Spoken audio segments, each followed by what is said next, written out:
मैं भी वही हूँ जिनके इंसाफ के लिए कभी कैंडल मार्च हुए थे। उनकी आवाज़ उठाने के लिए हम सब ने अपनी चुप्पी तोड़ी थी। पर मेरे लिए ना धरना है, ना आशा की कोई आँच जली। क्या मुझे कभी इंसाफ नहीं मिलेगा?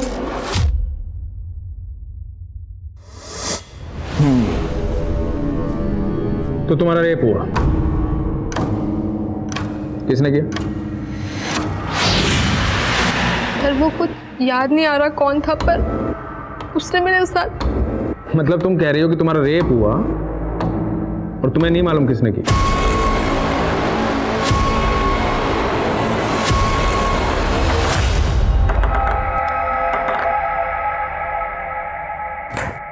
नमस्कार, आदाब। क्राइम पेट्रोल सतर्क के आज के एपिसोड में मैं अनूप सोनी आप सबका स्वागत करता हूं। यह घटना एक लड़की की जिंदगी की बहुत ही भयानक और विचित्र रात से जुड़ी थी। उस रात का एक एक पल यातनाओं से भरा था, लेकिन उस लड़की को अपने अपराधी का परिचय नहीं मालूम था। आखिर आराध्या कब, कैसे और क्यों इस जटिल परिस्थिति में पहुंची?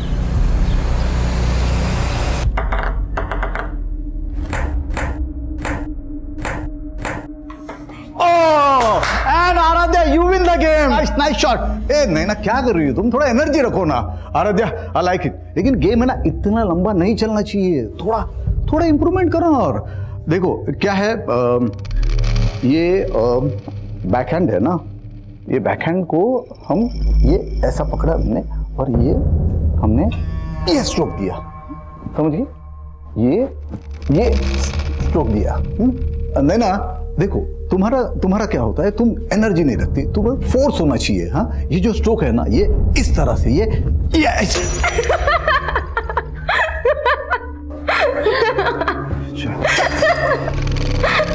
ओके ठीक, आज प्रैक्टिस यही खत्म करते हैं, कल फिर मिलते प्रैक्टिस पे। चल आराध्या, आज पार्टी करते हैं। जाम से जाम टकरा के मैं अपनी हार और तू अपनी जीत सेलिब्रेट करते हैं। अच्छा, जाम से जाम टकराएंगे ना तो लीवर जाम हो जाएगा। फिटनेस पर ध्यान नहीं देना तुझे। आराध्या, क्या हुआ?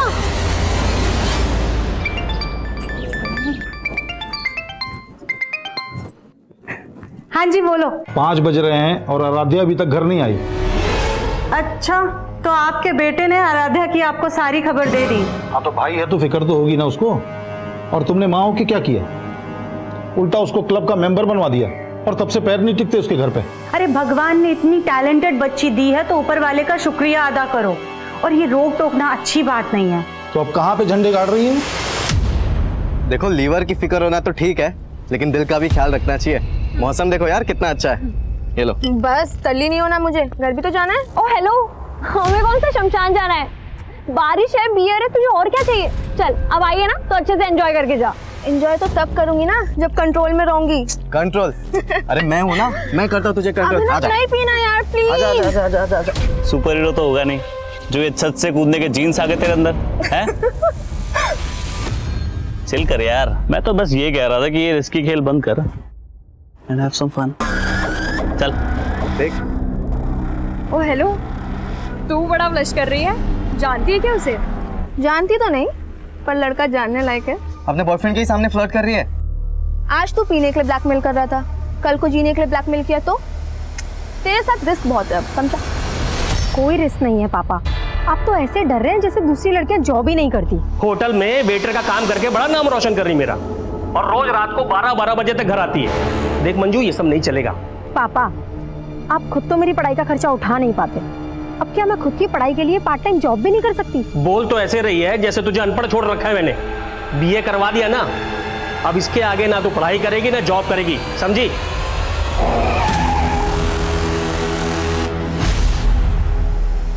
ये लड़की मेरी नाक कटवाएगी एक दिन।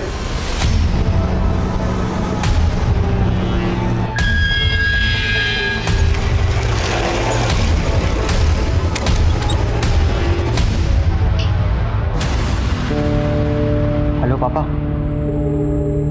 आराध्या घर पे ही है। जैसे कल रात को आपने उसकी क्लास ली थी ना, बस वैसा ही करो उसके साथ, लाइन पे आ जाएगी।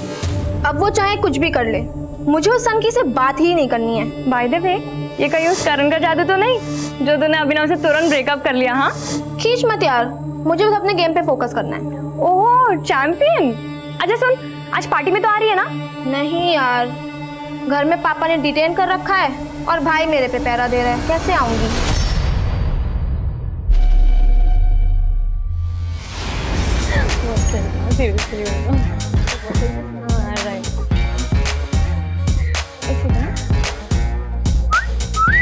वाह क्या बात है।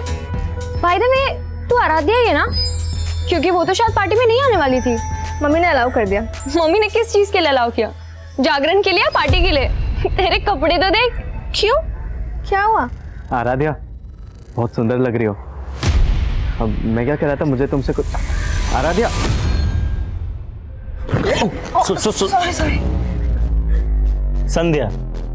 आराध्या, संध्या पे तो हम मिले थे। Karan right? Right. Sense of humour अच्छा है तुम्हारा। वैसे क्या हुआ आज, चोर पुलिस खेल रहे हो क्या बॉयफ्रेंड गर्लफ्रेंड? अभिनव मेरा बॉयफ्रेंड नहीं है, he is just a friend. Okay.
क्या बात है बेटा, कल से तू बड़ी गुमसुम लग रही है।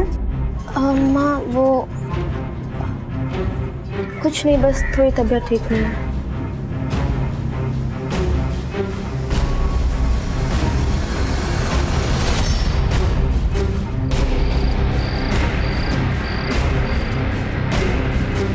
ज्यादातर रेप विक्टिम्स अपनी तकलीफ अपनों से भी नहीं बता पाते, पर ऐसे मामलों में विक्टिम की मेडिकल रिपोर्ट एक इंपॉर्टेंट एविडेंस होती है और एफआईआर में की गई देरी इस एविडेंस को मिटा सकती है।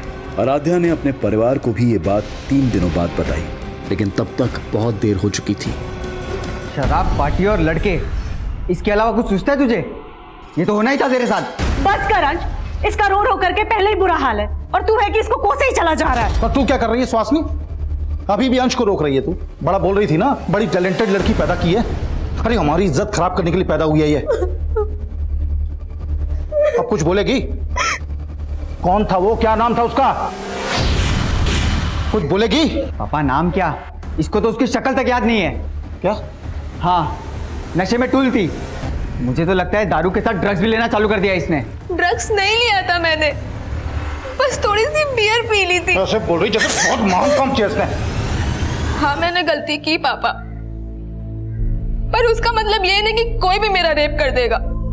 3 दिन से इसीलिए चुप थी कि मुझे पता था आप मुझे गलत समझोगे, और जिसने गलत किया है उसे कोई भी नहीं कोस रहा है। अरे तो कोसने के लिए कोई होना चाहिए ना। अब वो जो भी है उसे पुलिस ढूंढेगी। हाँ हाँ, तू तो बड़ी मिनिस्टर की बेटी है, पुलिस तेरे इशारे पे काम करेगी। क्या बोलेगी पुलिस को तू? तुझे उसका नाम, उसकी शक्ल कुछ तो याद नहीं है, तो चुपचाप घर पे बैठ, कहीं जाने की जरूरत नहीं है।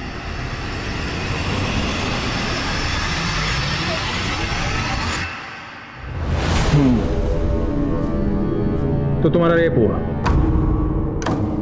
किसने किया? सर वो कुछ याद नहीं आ रहा कौन था, पर मतलब तुम कह रही हो कि तुम्हारा रेप हुआ और तुम्हें नहीं मालूम किसने किया? सर दरअसल उस दिन ये होश में नहीं थी। सर एक्चुअली उस दिन मैं एक पार्टी में गई थी और मैंने वहाँ थोड़ी सी बियर पी ली थी, पर इतना नशा मुझे पहले कभी भी नहीं हुआ था जितना उस रात को हुआ मुझे। मतलब ये सब पार्टी में हुआ? नहीं सर, पार्टी में नहीं हुआ। मुझे याद है अच्छे से कि पार्टी के बाद घर जा रही थी और मुझे बहुत तेज चक्कर आ रहे थे, बहुत सर दुख रहा था और फिर कुछ भी समझ नहीं आ रहा था कि मेरे साथ हो क्या रहा है। और फिर अचानक से मैं वहीं पे बेहोश हो गई और जब मुझे हल्का सा होश आया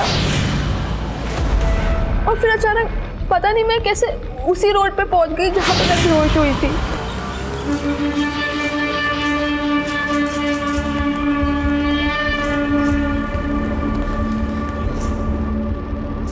फिर मैंने रियलाइज किया कि मुझे पेट में दर्द हो रहा है, कुछ समझ ही नहीं आ रहा था। फिर मुझे एक टैक्सी दिखी और मैं टैक्सी लेके घर चली गई। कब हुआ ये सब? 4 दिन पहले। मतलब तुम्हारा रेप हुआ आराध्या और तुम्हें यहाँ आने में 4 दिन लग गए? सर मैं नहीं समझ पा रही थी कि मैं कैसे आपको ये सब बताऊंगी। मतलब तुम कंफ्यूज थी? कहीं ऐसा तो नहीं कि होश आने और होश जाने के बीच में जो तुम्हारा रेप हुआ जो तुम बता रही हो ये सब वाकई में एक सपना हो? नहीं सर, मेरा ये कोई सपना नहीं था, मेरा सच में रेप हुआ है। अरे तो मान लेते हैं रेप हुआ है, पर रिपोर्ट बताओ किसके खिलाफ लिखूं, बोलो।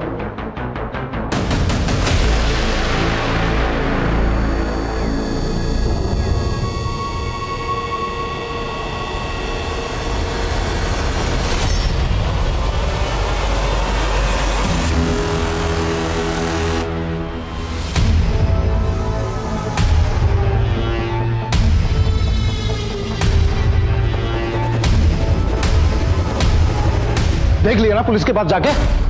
मैंने पहले ही बोला था वो लोग कंप्लेंट तक नहीं लिखेंगे तुम्हारी। उन्होंने कंप्लेंट नहीं लिखी पापा, इसका मतलब ये नहीं कि मेरे साथ क्राइम नहीं हुआ है। लेकिन ये भी तो हो सकता है कि तेरा रेप ही ना हुआ हो।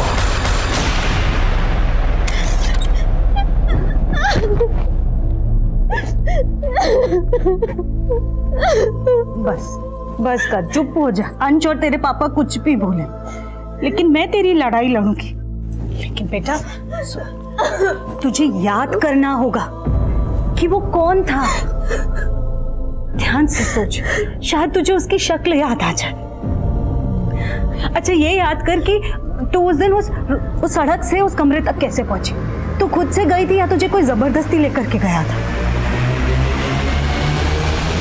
ओके ठीक है, बाय। आई बैठी, आ जाओ बैठ।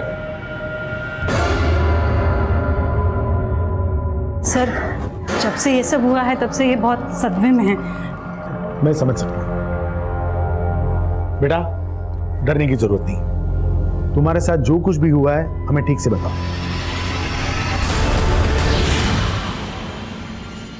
पानी, आराम से, डरने की जरूरत नहीं।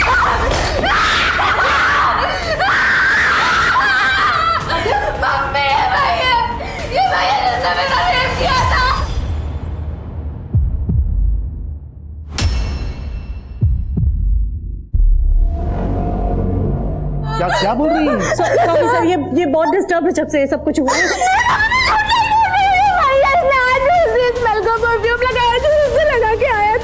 परफ्यूम? आपकी बेटी का दिमाग तो सही है ना? क्या बोल रही है ये? दिमाग तो तुमने खराब किया मेरा।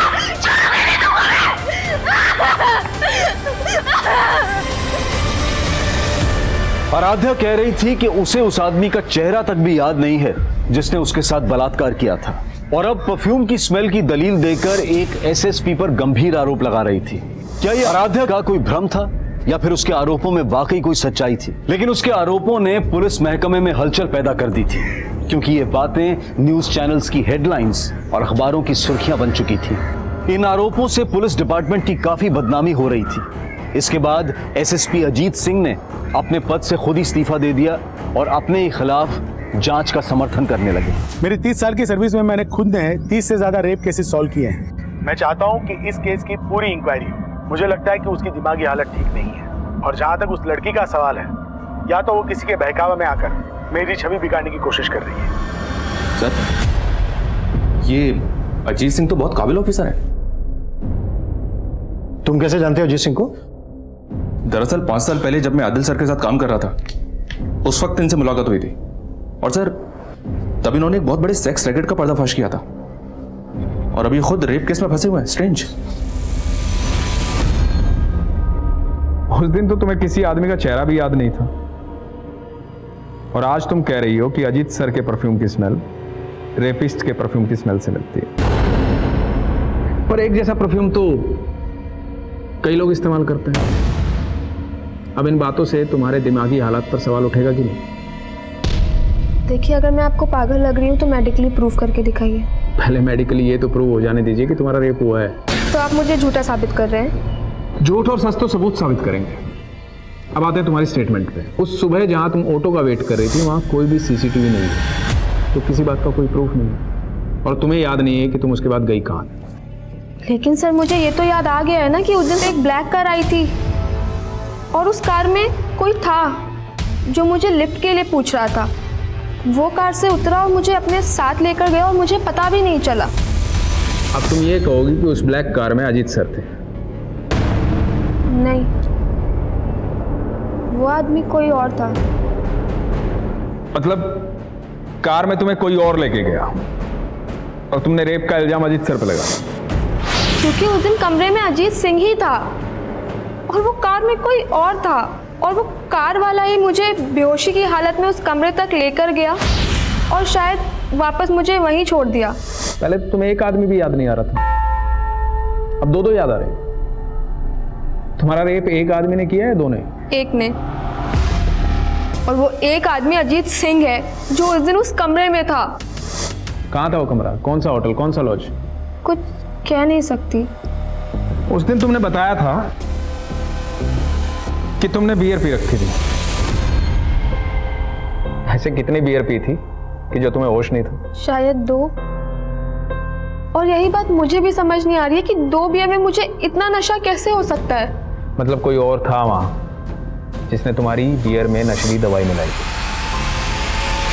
मुझे भी ऐसे ही लग रहा है कि मेरी बियर में नशे की गोली किसी ने पार्टी में ही मिलाई थी।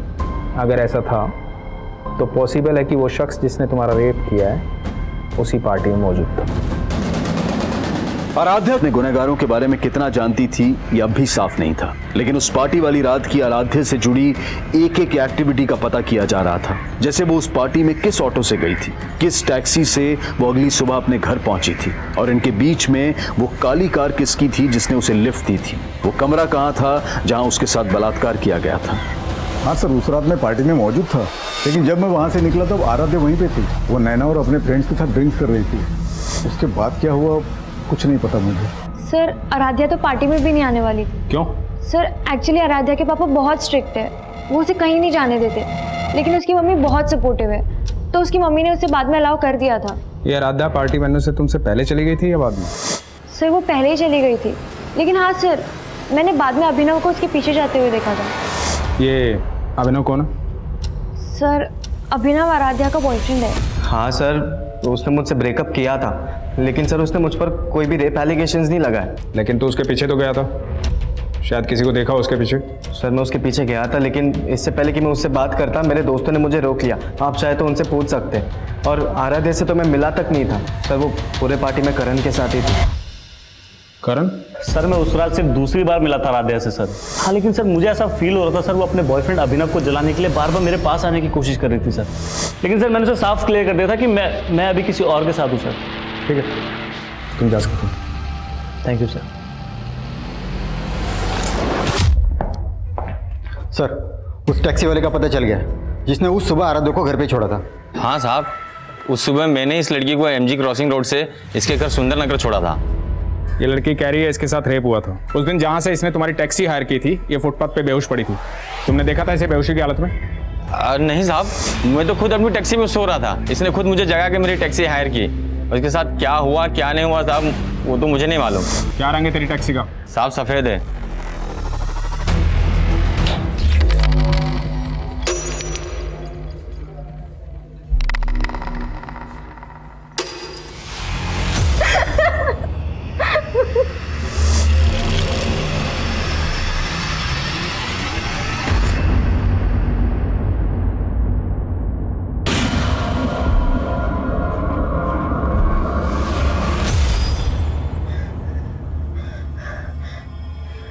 याद आया मम्मी, उस घर का मेन गेट का कलर ब्लू था, जहाँ पे मुझे वो ब्लैक कार लेके गई थी। Blue colour? पर बेटा पुलिस ने कंफर्म किया है अजीत सिंह के बंगलों का मेन गेट ब्लू कलर का नहीं है।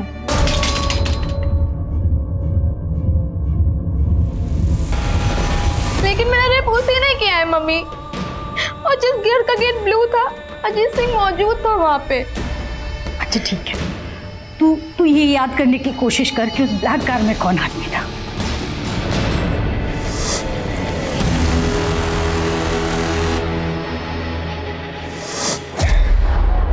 याद आया कौन था ब्लैक कार में?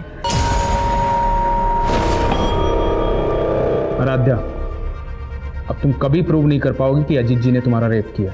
मतलब अब आप वो कर रहे हैं जो वो आपसे करवा रहे हैं। अब तुम मुझे समझाओगी मुझे क्या करना चाहिए और क्या नहीं करना चाहिए? सर नाराज मत होइए, बच्ची है, नादानी में भूल गई। नादान बहुत पहुंची हुई चीज है ये। टेबल टेनिस कंपटीशन में नॉमिनेशन के लिए आराध्या की सिफारिश लेकर तुम गई थी अजीत जी के पास, क्योंकि वो तुम्हारे फ्रेंड की जान पहचान के हैं। सुहासिनी जी, मैं ऐसी कोई सिफारिश नहीं करूंगा। आपकी बेटी को क्लब में फ्री ट्रेनिंग दिलाने के लिए मैंने सिफारिश कर दी थी, लेकिन वो कंपटीशन में सिलेक्ट होगी या नहीं ये सिर्फ उसका गेम डिसाइड कर सकता है, मैं नहीं। बात नहीं बनी तो बदनाम करने की कोशिश की। तो क्या कह रहे हैं आप सर? उस रात आप अपनी बेटी को पार्टी में नहीं भेजना चाहते थे ना? जी सर, लेकिन तुम्हारी बीवी ने भेजा जबरदस्ती, क्योंकि नहीं भेजती तो ये खेल कैसे रचती? खेल तो मेरी बेटी की जिंदगी के साथ हुआ है सर। आपको पता है उस दिन वो काली कार में कौन आया था, कौन इसको लेकर के गया था? करण सिंह, अजीत सिंह का बेटा। लिफ्ट चाहिए क्या तुम्हें? तो अपनी दलील को पुख्ता करने के लिए अजीत जी के बेटे को फ्रेम कर रही हो तुम। कोई नहीं सुनेगा तुम्हारी कहानी। मतलब मेरा रेप आपको अब कहानी लग रही है? बहुत कहानी है तुम्हारे पास। मेडिकली प्रूव हो चुका है कि तुम्हारे साथ कोई जबरदस्ती नहीं हुई, और सेक्सुअली एक्टिव तो तुम पहले से थी ना। क्या कह रहे हैं सर आप? कुछ भी बोले जा रहे हैं? पूछो अपनी बेटी से, अपने एक्स बॉयफ्रेंड अभिनव के साथ इसके फिजिकल रिलेशन थे या नहीं? सच क्यों नहीं बोल रही? हाँ, बन गए थे अभिनव के साथ मेरे रिलेशन, लेकिन 19 मार्च की सुबह मेरा रेप हुआ था और अजीत सिंह ने ही वो उस दिन इंदौर में थे ही नहीं। मैं वहां नहीं था जहां उस लड़की का रेप हुआ, बल्कि मैं यहाँ से 300 किलोमीटर दूर भोपाल के नुसरतगंज में था। एक शादी अटेंड कर रहा था, मेरी भतीजी की शादी की फोटोग्राफ है, इसमें मैं ठीक से नजर आ रहा हूँ, देखो।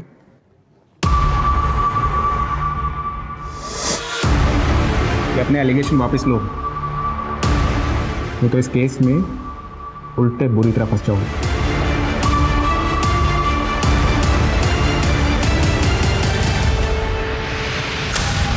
कहाँ गायब था कल से? वो अपन तेरी ये आवारागर्दी बंद कर दे।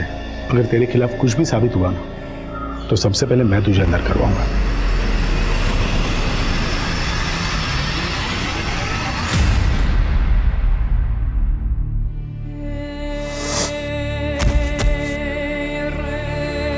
तुम लोग ओवर रिएक्ट कर रहे हो, ये भी तो हो सकता है कि कोई आराध्या, आराध्या,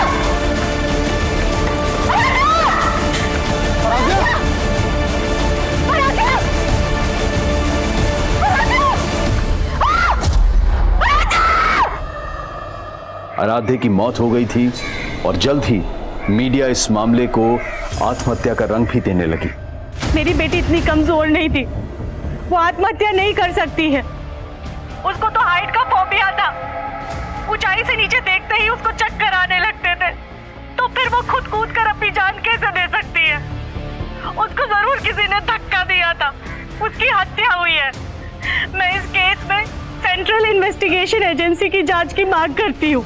आराध्या की मां द्वारा की गई मांग को मीडिया ने इतना बढ़ावा दिया कि आखिरकार ये मांग स्वीकार कर ली गई और ये केस इन्वेस्टिगेशन डिपार्टमेंट को सौंप दिया गया। आप लोगों का कहना है कि आराध्या को ऊंचाई से डर लगता था, इसके बावजूद वो टेरेस पर अकेले गई। क्यों गई होगी वो टेरेस पर? सर ऐसे ही गई थी, लेकिन कभी भी वो मुंडेर के पास नहीं जाती थी। आप लोग कहाँ थे उस वक्त? हम सब लोग यहाँ नीचे थे, और तभी अचानक से आराध्या की चीखने की आवाज सुनी और जा करके देखा तो सर, अगर आराध्या खुद कूदी होती तो फिर वो चीखती क्यों? उसको जरूर किसी ने धक्का दिया था। पक्का उस अजीत सिंह और उसके बेटे का ही हाथ है इसमें। आप लोगों के कहने का मतलब है कि एसएसपी अजीत सिंह और उनके बेटे करण ने किसी को आपके टेरेस पर भेजा, उसने आराध्या को धक्का दिया। लेकिन आप लोगों के घर पर होते हुए आपके टेरेस पर कौन आ सकता है?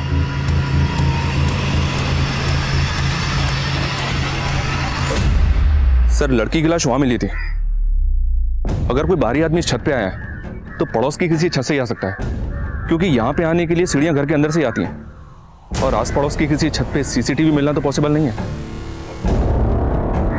सुमित साहब, आसपास पता करो, वारदात के दिन कोई सस्पिशियस शख्स देखा गया था क्या?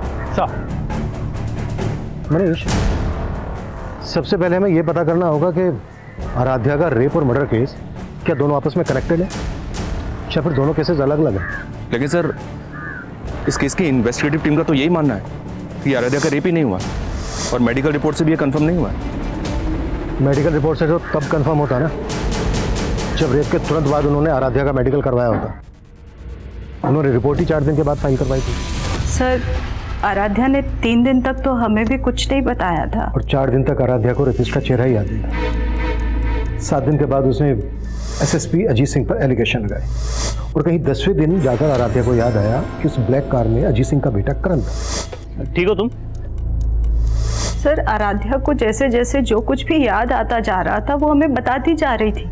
इसका मतलब ये नहीं है कि वो कुछ भी झूठ बोल रही थी, लेकिन पुलिस ने हमारी किसी बात पर भी भरोसा नहीं किया। हाँ सर, अजीत सिंह ने घर पे आके मुझे धमकी दी।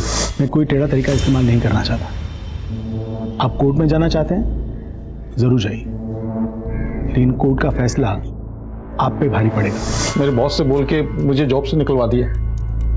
उसके बाद मेरी वाइफ और बेटी के पीछे गुंडे लगवा दिए। 2 दिन में अगर कंप्लेन वापस नहीं ली ना तो अंजाम बुरा होगा, समझे? कौन आदमी थे वो? पता नहीं, बिना नंबर प्लेट की बाइक पर आए थे और दोनों ने हेलमेट भी लगा रखा। हमने पुलिस को इस बात की जानकारी दी, लेकिन हमारी कोई सुनवाई नहीं हुई। सर आराध्या की फैमिली भले ही लगातार अजीत सिंह और उसके बेटे पर एलिगेशन लगा रही है, लेकिन अजीत की अलावा उसके खिलाफ नहीं जाती। ये देखिए सर, 19 मार्च को अजीत सिंह भोपाल में शादी में शामिल हुआ था और ये बात सही है सर, मैंने कंफर्म किया है। और सर ये एविडेंस अजीत जी के बयान को सपोर्ट करता है। मनीष, कहीं ऐसा तो नहीं है कि तुम अभी भी इस बात से इन्फ्लुएंस हो कि अजीत सिंह एक काबिल ऑफिसर थे? नहीं सर, बिल्कुल भी नहीं। मैं सोच रहा हूँ कि अगर सच में अजीत सिंह इस केस में इन्वॉल्व है तो अजीत सिंह जैसा काबिल ऑफिसर अगर इस तरह का कोई क्राइम करेगा तो वो इतनी सफाई से करेगा कि किसी का हाथ उसके कॉलर तक ना पहुंच पाए। हो सकता है ये जो अलीबाई के प्रूफ है ये अजीत सिंह के दाव पेच हो। लेकिन सर अगर ये कोई दाव पेच है तो अजीत सिंह 19 मार्च के इस फोटो में क्यों दिख रहे हैं? वो वेडिंग पार्टी चली होगी 18 मार्च की रात से 19 मार्च की सुबह तक, और 19 मार्च की रात को 12 साढ़े 12 बजे से लेकर सुबह 6 बजे तक आराध्या गायब थी। मनीष, ये भी तो हो सकता है उसी रात लेट नाइट अजीत सिंह भोपाल से इंदौर आ गया। लेकिन 19 तारीख की रात तक अजीत जी का फोन भोपाल में एक्टिव था, तो क्या ये भी कोई दावपेच का हिस्सा हो सकता है सर? ये दावपेच किसका है ये पता लगाने के लिए हमें सबसे पहले उस घर का पता लगाना होगा जिसके लिए आराध्या ने कहा था कि उसमें उसका रेप हुआ। आराध्या ने स्टेटमेंट दी थी कि उस घर का गेट नीले रंग का था, लेकिन पुलिस ने उस घर को ढूंढने की कोशिश ही नहीं की। लेकिन हमें ढूंढना है। Sure sir. उस ब्लैक कार की क्या अपडेट है? As per the Aaradhya's statement Ajit Singh के बेटे करण ने ब्लैक कार में ही उसको लिफ्ट ली। ठीक हो तुम? लेकिन आराध्या ने जहां से लिफ्ट ली थी उस जगह पे कोई सीसीटीवी नहीं है और रिकॉर्ड से भी ऐसा कुछ पता नहीं चला है कि करण के पास कोई ब्लैक कलर की कार हो। ठीक है, शुरुआत अजीत सिंह के बेटे करण से ही करते हैं। बुलाओ करण को पूछताछ के लिए। सर मैं उस रात पार्टी वेन्यू के बाहर आराध्या से मिला ही नहीं सर, और ना ही मेरे पास कोई ब्लैक कलर की कार है। सर मैं खुद शॉक्ड हूं, पहले तो उसने मेरे पापा पे एलिगेशन लगाए और अब मुझे घसीट रही थी। अब तुम ये कहोगे कि उसने तुम्हारे पापा पर एलिगेशन इसलिए लगाए थे क्योंकि तुम्हारे पापा ने टेबल टेनिस कंपटीशन के लिए उसकी सिफारिश नहीं की थी। ऐसा पापा को लगता है, हो सकता है वजह कुछ और हो। क्या वजह और? ऐसा कहना नहीं चाहिए लड़की के बारे में, पर वो मुझसे अट्रैक्टेड थी सर, वो फिजिकल होना चाहती थी मेरे से।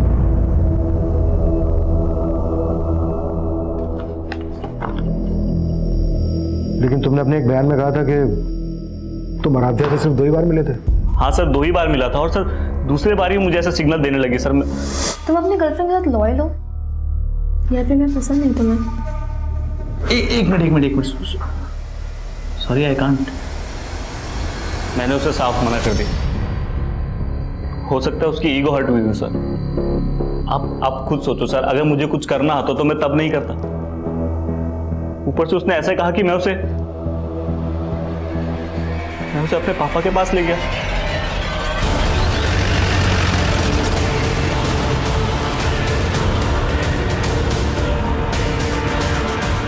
अजीत सिंह और उसका बेटा करण सिंह भले ही इस केस के प्राइम सस्पेक्ट थे, लेकिन इस केस में अभी बहुत कुछ था जो सामने नहीं आया था। जैसे कि आराध्या की मौत के पीछे का राज क्या था, वो नीले गेट वाला घर अगर था तो कहां था, वो काली गाड़ी अगर करण की नहीं थी तो किसकी थी, और उस रात पार्टी में मौजूद लोगों से भी इन्वेस्टिगेटिंग डिपार्टमेंट अपने तरीके से पूछताछ कर रही थी। और उस टैक्सी वाले को भी फिर से तलब किया गया जिसने आराध्या को रेप के बाद उसे उसके घर छोड़ा था।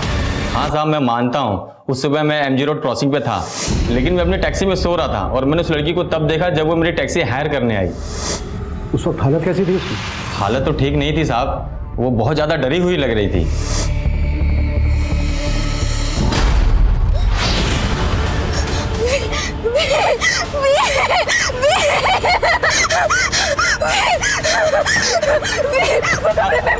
अरे क्या हुआ मैडम?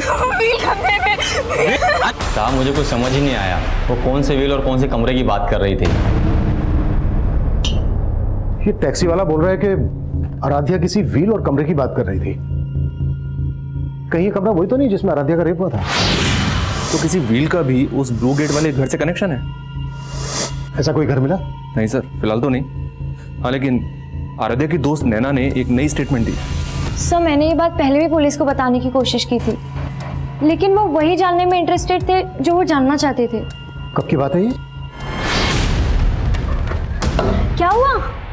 मुझे लगा वो सुपर शादा भी यहीं खड़ा था और हमें मोबाइल में रिकॉर्ड कर रहा था। सर तब तो हमने ये बात को इग्नोर कर लिया था, लेकिन आराध्या के रेप और मर्डर के बाद ऐसा लगा कि शायद इसका कुछ कनेक्शन हो। नाम क्या उस सुपर का? सर शंकर, वो यही काम करता है।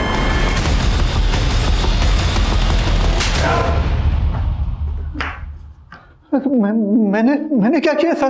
शंकर ने स्टेटमेंट दिया तेरे खिलाफ। स्टेटमेंट? कैसा स्टेटमेंट? कि सफाई के बहाने शंकर को तूने गर्ल्स लॉकर रूम के पास भेजा। पैसे दिए थे तूने शंकर को आराध्या का वीडियो निकालने के लिए। नहीं, शंकर झूठ बोले। शंकर झूठ बोले? कैसा वीडियो? वही वीडियो जो उसने तुझे भी सेंड किया था। उसकी मैसेज हिस्ट्री निकाली हमने और तेरी हिस्ट्री भी निकाली। इससे पहले भी कई लड़कियों ने कंप्लेन की थी ना तेरे खिलाफ। यकीन कीजिए सर, मैंने कुछ नहीं किया। आराध्या को लेकर तेरी बुरी नियत थी ना? मैंने शंकर को पैसे दिए थे वीडियो रिकॉर्ड करने के लिए, लेकिन आराध्या के साथ मैंने कोई गलत काम नहीं किया सर। इसी वीडियो के बल पे तू ब्लैकमेल कर रहा था ना आराध्या को? तू नहीं रेप किया ना आराध्या का? तेरे ही कहने पर आराध्या एसएसपी अजीत सिंह और उसके बेटे करण पर एलिगेशन लगा रही थी ना? नहीं सर, मैंने ऐसा कुछ नहीं किया सर, मैंने नहीं किया। ऐसा नहीं किया सर ये सुधाकर तो वहीं का वहीं अटका हुआ है। करण और अजीत से भी इसके ऐसे किसी इशू का पता नहीं चला है जिससे लगे कि सुधाकर की ब्लैकमेलिंग की वजह से आराध्या करण और अजीत पे एलिगेशंस लगा रही थी। मनीष, ये सिर्फ मेरी थ्योरी है। इसका मतलब ये नहीं है कि अजीत सिंह और उनके बेटे करण को मैं शक के दायरे से बाहर कर रहा हूं। सर एक थ्योरी मेरी भी है।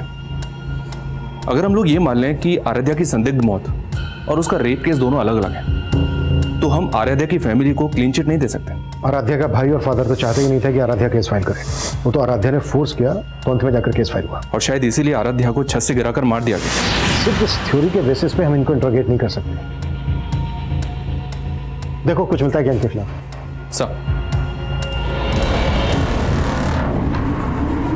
अब आराध्या के पिता और भाई शक के दायरे में थे और तभी एक नई जानकारी सामने आई।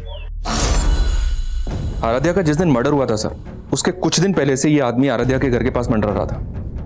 कौन है? आराध्या की फैमिली ने तो इसको आइडेंटिफाई नहीं किया है, पर अपनी एक टीम इसकी पहचान पता करने में लगी हुई है। सर मुझे आपको एक बात बतानी थी। मेरे पास कुछ दिन पहले एक फ़ोन आया था। हेलो सर, वो फ़ोन एक लड़की का था इस केस के बारे में कुछ जानती थी, मुझसे मिलना चाहती थी, पर केस तब तक आपको ट्रांसफर हो गया।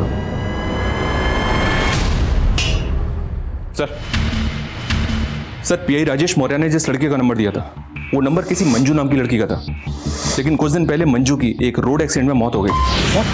जी हाँ सर, और चौंकाने वाली बात यह है कि राजेश का ऐसा मानना था कि वो लड़की उन लोगों को जानती थी जिनके प्रेशर में आराध्या ने अजीत पर रेप केस लगाए थे। अगर इंस्पेक्टर राजेश को ये बात पहले से पता थी तो उसने ये बात हमें बताने में इतना टाइम क्यों लगा दिया? Manju hit and run case Narendra Nagar थाने में आया था, और जिस टेम्पो से मंजू का एक्सीडेंट हुआ था उस टेम्पो का भी अभी तक पता नहीं लगा पाए ये लोग। और सर वो लोग ऐसा मान रहे हैं कि मंजू जानबूझ के टेम्पो के आगे आई, क्योंकि मंजू के फादर ने स्टेटमेंट दिया था कि मंजू ने पहले भी सुसाइड करने की कोशिश की थी। मंजू के फादर से मिलना पड़ेगा।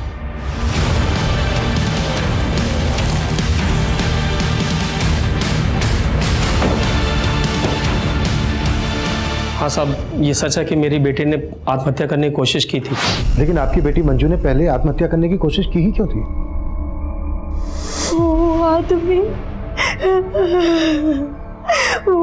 आदमी पापा, साहब मेरी बेटी ने बताया कि वो लोग उसे ब्लैकमेल करके उसके साथ ज़बरदस्ती करते थे साहब। मुझे अपनी बेटी पे शक था पहले कि शायद उसका चक्कर उस गाड़ी वाले के साथ चल रहा है। कौन गाड़ी वाला? क्या वो गाड़ी ब्लैक कलर की थी? जी साहब।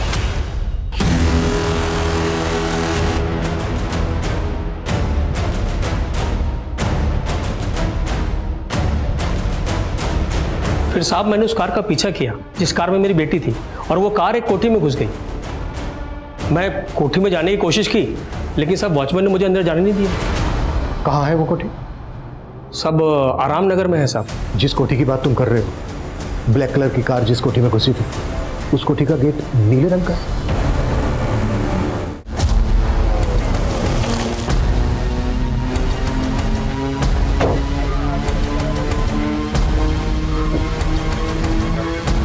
कलर चेंज कर दिया।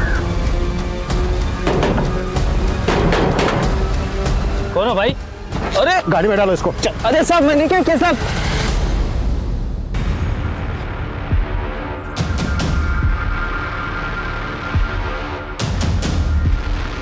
ये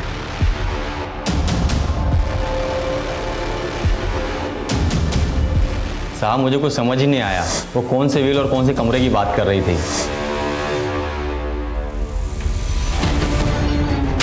किसका घर है ये? क्या होता है यहाँ पे? साहब का घर है। कौन से साहब का घर है ये?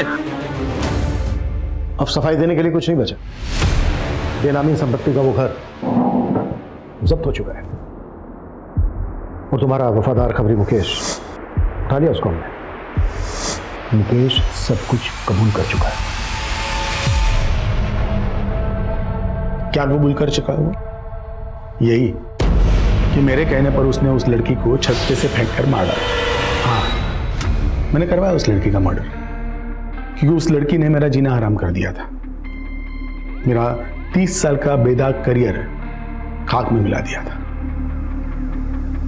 लेकिन इससे ये कहाँ साबित होता है कि मैंने उस लड़की का रेप किया? अजीत सिंह एक बहुत ही पावरफुल और पहुंच वाला ऑफिसर था, इसलिए आईडी के लिए यह बेहद जरूरी था कि वो उसके खिलाफ पुख्ता सबूत जुटाए। आईडी की टीम ने क्राइम सीन की फोरेंसिक जांच करवाई, और वहां उन्हें आराध्या, अजीत और कुसुम तीनों के ही डीएनए के ट्रेसेस मिले, और उस प्रॉपर्टी की डिटेल से यह भी पता चल गया कि वो बंगलो अजीत सिंह की ही एक बेनामी संपत्ति थी। तुम मुंह खोलेगा या फिर मैं मेरे तरीके से मुंह खुलवाऊं तेरे से? गर्मी मत दिखाओ जिंदल, गर्मी अच्छे अच्छे को खा जाती है, मुझे भी खा गई।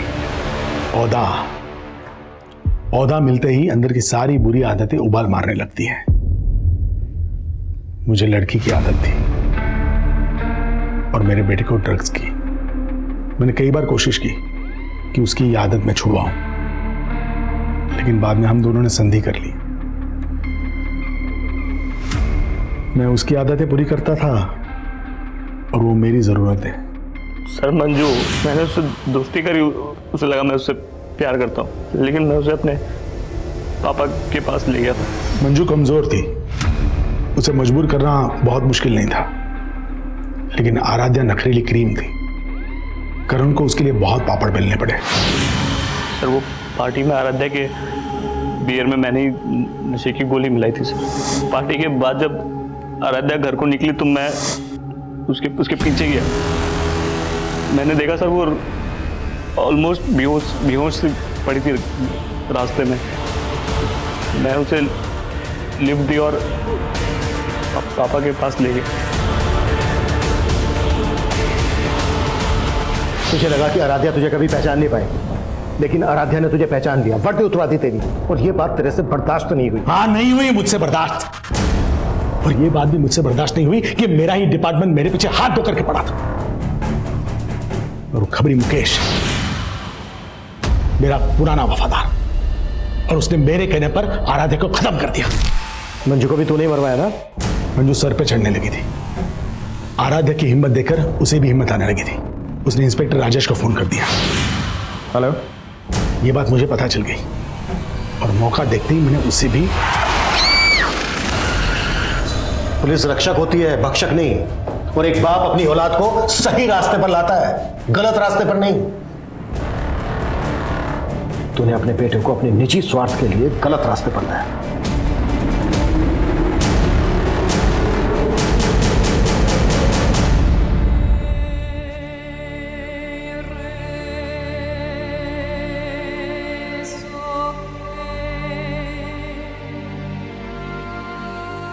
आराध्या भले ही आज हमारे बीच नहीं है, पर आखिरकार उसे इंसाफ मिल गया। कहते हैं कि पावर अक्सर इंसान को करप्ट बना देती है, और जब अजीत सिंह जैसे पावरफुल पुलिस अधिकारी इस तरह के अपराधों में लिप्त पाए जाते हैं तो समाज में अराजकता का माहौल पैदा हो जाता है। एक आम नागरिक का भरोसा डगमगा जाता है। जो सिस्टम उसके अधिकारों को ताकत देने के लिए बना हो, अगर वही सिस्टम उसे कमजोरी का एहसास दिलवाए तो समाज का स्वरूप डरावना हो जाएगा। लेकिन सामाजिक और पारिवारिक स्तर पर हमें भी अपनी सोच में, अपने ख्यालों में वो आजादी लानी होगी जो महिलाओं को एक दबाव मुक्त, एक अपराध मुक्त माहौल दे सके। लेकिन हमें उस सोच से भी बचना होगा जहां बेफिक्री की आदत हमें तमाम फिक्रों में जकड़ लेती है, जैसा कि आराध्या के साथ हुआ। जिंदगी शौक से जीना अच्छी बात है, लेकिन शौक पूरे करते वक्त इतने भी बेखौफ ना हो जाएं कि हमें अपने आसपास खतरे की दस्तक भी ना सुनाई दे। अब मैं अनूप सोनी आपसे विदा लेता हूं। फिर मुलाकात होगी क्राइम पेट्रोल सतर्क में एक और नए केस के साथ। तब तक अपना और अपने परिवार का ख्याल रखें, सतर्क रहें, सुरक्षित रहें और देखते रहें क्राइम पेट्रोल सतर्क। जय हिंद।